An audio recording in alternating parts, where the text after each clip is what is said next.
I never expected Musa to show up at my door again, not after the divorce. He was 20 now, taller, leaner, his jaw more defined, but his eyes still held the same quiet sadness from his teenage years. He said he just needed space to figure things out. Honestly, so did I. My Johannesburg apartment had become too quiet, too lonely. Letting him stay felt like temporary comfort. We kept our distance. I made dinner and washed dishes and we exchanged small talk. But he wasn't the awkward boy I remembered. There was a depth in him now. He told me he left school because he felt numb and lost. I understood that more than I wanted to admit. One night, while I sipped tea and he sketched at the table, I asked about his drawings. He turned the pad toward me. It was a portrait of a woman, graceful, sad.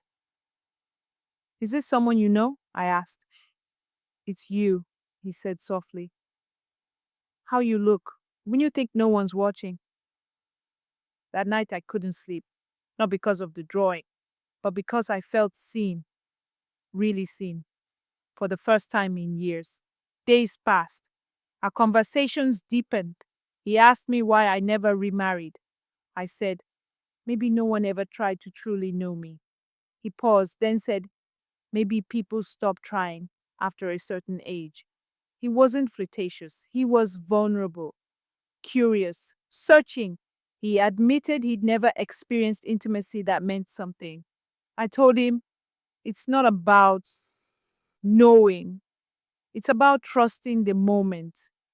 He listened, really listened. Musa started helping more around the apartment, leaving coffee by my desk, making dinner when I was tired, noticing the small things. He wasn't seeking attention, he was learning how to care. One night he said, is it wrong that I feel safest with you? I held his hand, nothing more. He wasn't asking to be desired. He wanted to be understood.